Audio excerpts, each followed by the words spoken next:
Hello and welcome to Flip Classroom number 6. Tonight's lesson is going to be focusing largely on getting ready for our debate, dealing with whether or not Citizens United versus the Federal Election Commission has actually protected the First Amendment or harmed the individual citizens' right to express themselves in free elections. So let's start off with a little background with the Bipartisan Campaign Finance Reform Act, better known as McCain-Feingold. In the early 2000s, it became apparent that internet financing was going to play a big role in candidates running for election, running for re-election. Howard Dean of the Democratic Party was running for election in 1999 for the 2000 presidential race.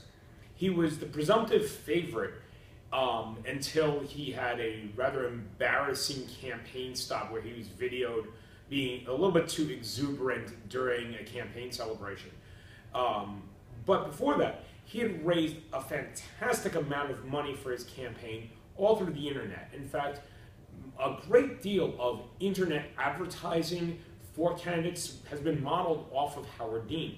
Now, Howard Dean's presidential bid failed, but the means of raising money has changed dramatically and largely based on many of the things that he did.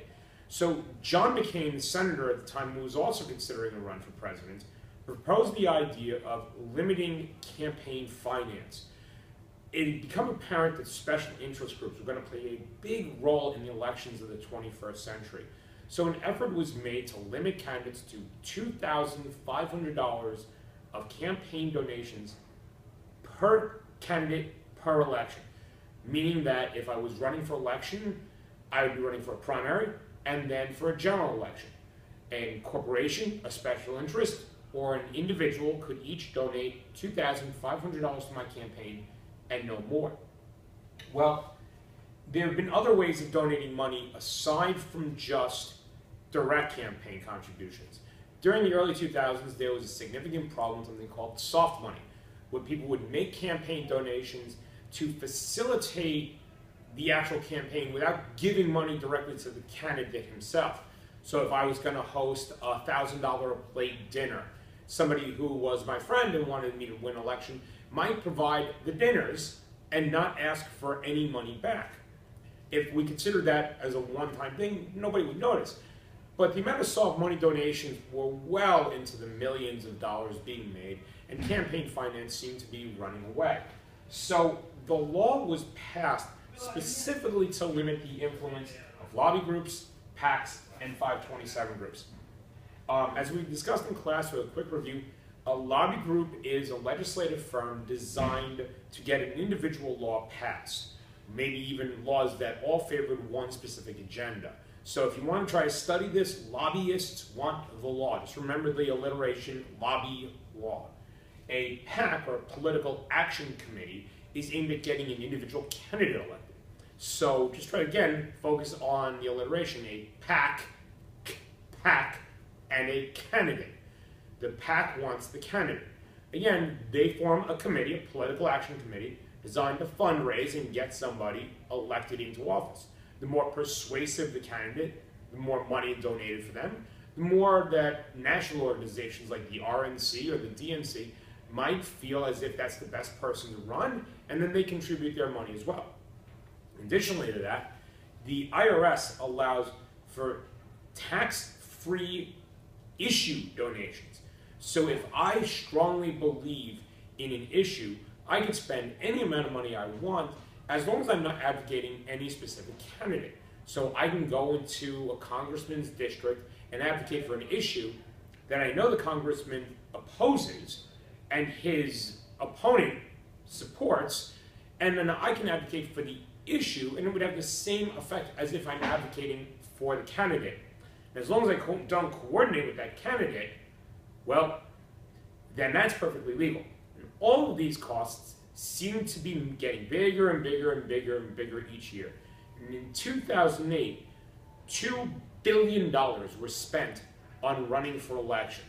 And at this point, things have gotten completely out of control, even under campaign finance reform. So despite the fact that this law was passed to limit campaign finance, people were finding ways around it.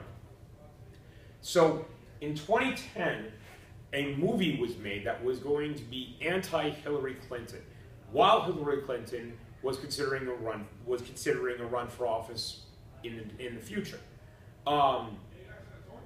The movie was going to be released during Senator Clinton's first campaign run in 2008, and the case made its way to the Supreme Court by 2010. But it all focused on Hillary Clinton. The movie was supported by people who didn't want Hillary Clinton to be president. It was seen as something that was going to be going off what people believed in 2008 was going to be the major candidate. So the FEC stepped in and said, you can't show that movie. This movie becomes the heart of the Citizens United case. This was somebody's freedom of expression. They were going to run a movie about why they felt Hillary Clinton wasn't going to be a good candidate, wasn't going to be a good president. So the movie gets banned. You can easily see the translation there from free speech.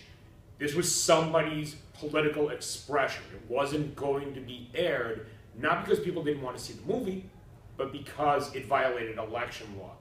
The Supreme Court saw this as a clear violation of the First Amendment and struck down parts of the Bipartisan Campaign Finance Reform Act.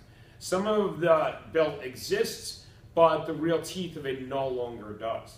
So we're left wondering, as a result of this case, is this a good thing or a bad thing? Has American politics become bought and sold by corporations, or has the Supreme Court acted as it's always done, as guardians of the Constitution, to protect the First Amendment?